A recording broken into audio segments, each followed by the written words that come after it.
Hi. Yeah, I was doing research into the First Legion of Space Marines like I said I would when it hit me. I missed a few key points in my first video about Space Marines, which is the Codex Astartes and how groups of Space Marines are organized. It's kind of an important thing. So to give the thesis statement a little early, one of the Primarchs, Rabute Gilliman, wrote a book called the Codex Astartes, essentially the terms of engagement for every situation in war with Space Marines, and how Space Marine groups should be laid out. It has pretty strict rules and formatting. Why was it made? That is one of the reasons why I have to make this kind of addendum video. So during the age of the legions, before they were smaller chapters of Space Marines, it wasn't uncommon for Space Marine legions to have up to and above 100,000 Space Marines individually under the banner and control of a single Primarch. Now, you might think that's a lot of power for one man to have, and yes, that was. When a single Space Marine is described as a demigod, not inaccurately, having that many Space Marines under you is pretty fucking scary. So, what happened to make Rabute make the Codex? One of the Primarchs of the original 20 went fucking bananas. There was an event called the Horus Heresy. It spanned about 7-ish years, where one of the more competent and likable Primarchs decided to just suddenly let the intrusive thoughts win.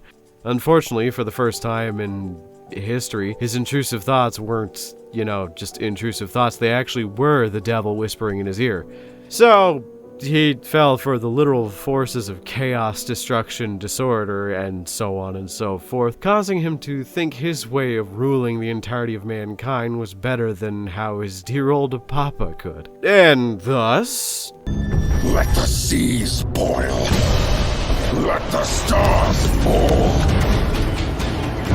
Though it takes the last drop of my blood, I will see the galaxy freed once more. And if I cannot save it from your failure, Father, then let the galaxy burn. it happened. A lot of people died. Like, a lot of people died. Like, 40 plus books worth of people died. And they haven't even done the series yet. Jesus Christmas. So the most pragmatic and sane of the Primarchs decided that having 100,000 Marines at any given time is pretty dangerous. Even if you were a bastion of purity, it only takes one rotten apple to spoil the bunch, as they say. So the Codex Astartes broke up the legions into smaller chapters. The original decree was that each individual legion would divide their forces into 10 smaller chapters, each one being named different aside from one, which would still retain the name of the original legion. This whole process was called the Second Founding, as in the Second Founding of Space Marines, and the First Founding was essentially just the original 20 that were made. There have been many different foundings when more Space Marines have been needed over the years. The Second Founding was there, the Third Founding, Fourth Founding. My favorite is the 21st Founding, because every single Space Marine that was made in that founding is fucking cursed in like a literal way. Like, it's described as the cursed founding. Every single Space Marine chapter that came out of the 21st is, I cannot stress it enough, they're the most entertaining Space Marines to just watch do things. And the Lamenters are there too, I guess. I digress. With the Second Founding, each chapter was encouraged to foster their own culture and hierarchy while maintaining the core doctrines of the Codex Astartes.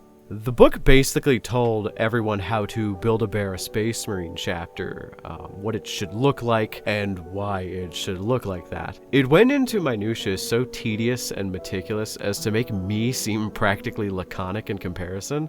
Small shit like Space Marine chapter emblems and heraldry should be displayed on the left shoulder pad only, while rank should be displayed on the right. The borders of each shoulder pad should have a specific color to denote which company each Space Marine was in. It's crazy. So to get into the nitty-gritty, each Space Marine chapter is either considered Codex compliant meaning it follows the formatting of the Codex, or not Codex compliant, meaning it has its own organization and follows its own rules. Codex compliant chapters can only have a maximum of 1,000 Space Marines in each chapter, so that if any single chapter were to fall to chaos or become corrupt or secede or just suddenly we didn't want them anymore, they would not have the overwhelming firepower to destroy the entirety of the Imperium of Mankind. Because again, I remind you, Horus tried and almost did, and it was the biggest galaxy-wide temper tantrum someone has ever had. We're still recovering from that. These 1,000 Space Marines were to be divided into 10 smaller companies, usually 100 per company. The companies were numbered from 1 to 10, with each company having a captain to kind of spearhead it and be in charge of delegating orders down the line to lieutenants, to sergeants, to rank and file, and so on, with the captain of the first company being considered the leader of the chapter, known as the chapter master. Chapter master is in charge of delegating orders to the captains below him. The 10 companies vary from chapter to chapter in slight amounts. The first company is almost always the elite/veteran company, with the chapter's best and oldest warriors. The ones who have gone through many campaigns and seen many years of service are usually placed in the first company if they are Codex compliant. Then the second to the fifth companies are considered battle companies. Essentially, you can think of a battle company as populated with rank-and-file tactical marines, your standard boots on the ground, guns in the hands, non-specialized weaponry with generalist tactics. Some of them do include like heavy weapon specialists just to balance out the forces and so on. Then you have the 6th to the 9th companies. They are referred to as the reserve companies, and they fill in the gaps that the generalist tactics wouldn't fit. So you have like heavy weaponry, melee infantry, tank support, a bunch of specialized roles that would need to be occupied in order to, succeed in a military campaign. The 10th company is weird. The 10th company is kind of similar to like the first company for Codex compliant chapters, where they always kind of occupy the same role, where the first company is for like elites and aged veterans. The 10th company is actually the exact opposite. It's neophytes, trainees. It's essentially on-the-job experience for Space Marines, with Space Marines having donned all of their organs. The last one that goes in is called the Black Carapace. It is this neural net of like fibrous bundles that goes under their skin and creates like an interlocking thing that connects with their nervous system that allows them to interface with their power armor. That takes a while to grow in. So while that's growing in, the Space Marine scouts, or the neophytes, or so on and so forth, have to wear scout armor, which is comparatively light. The 10th company is just there to train people how to be a Space Marine while occupying lighter armor positions. So scouts, assassins, sniper rifle positions, that kind of thing. So once a scout has served long enough and their Black Carapace grows in and they're allowed to be suited up with power armor, they are usually then assigned to a company dependent on their role, aside from the first company, because I don't think you can just go from 10th company to first company. Leave a comment below if there's ever been a case of someone doing that. It wasn't the Space Wolves, because I know the Space Wolves are kind of weird with their scout company, but we'll get into that when we cover the Space Wolves. With all that being said, I know that was a lot to stomach all at once, and I talk fast. But there is one more minor detail to cover, and that's basically these all have a chapter hierarchy.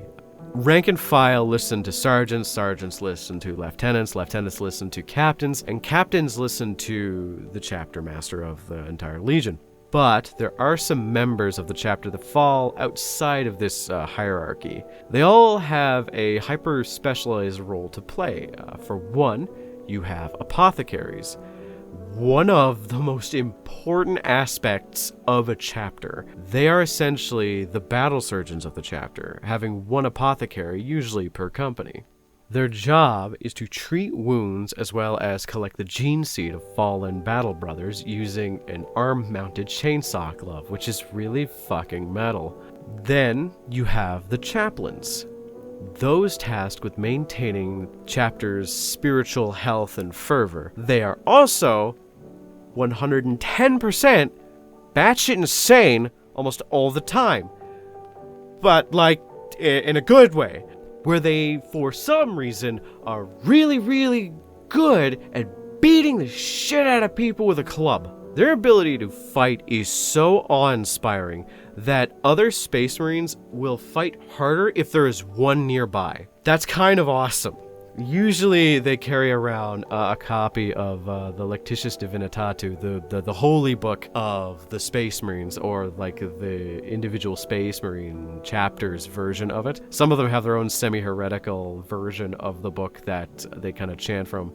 I know the Space Wolves have the Book of Russ, and they kind of chant from that, but the Space Wolves are fucking heretical.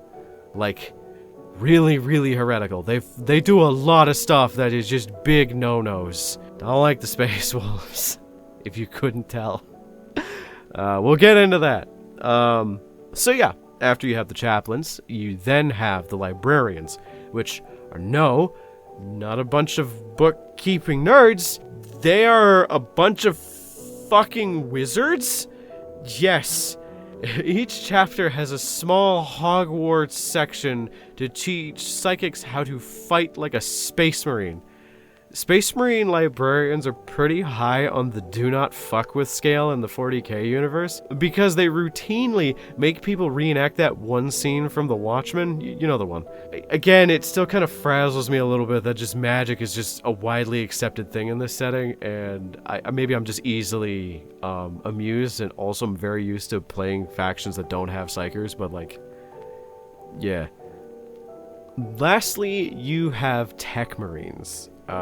Literally outsourced from the Mechanicum, which are a topic for another day. They are masters of machinery. Their battlefield role is essentially to make on-site combat repairs to tanks, dreadnoughts, and any other machine that may get damaged in the course of battle. And with that, my fine friends, you now know how Codex-compliant chapters are formatted. The book itself also has information on armor decoration, as I mentioned before, terms of engagement for most combat situations, and so on, but that isn't important to discuss right now.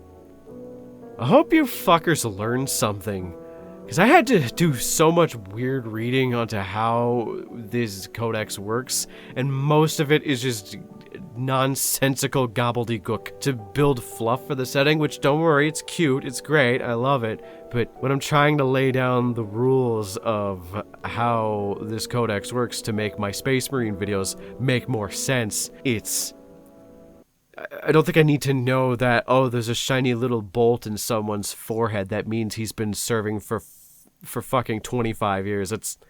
It's just, there's a lot of fluff. So, yeah, just remember to like, comment, and subscribe to continue me on this madness.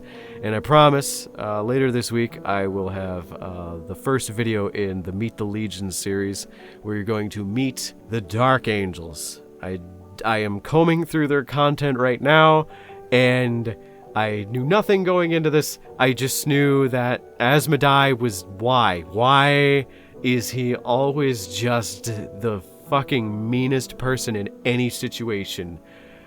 Why? Asmodai. Fucking why?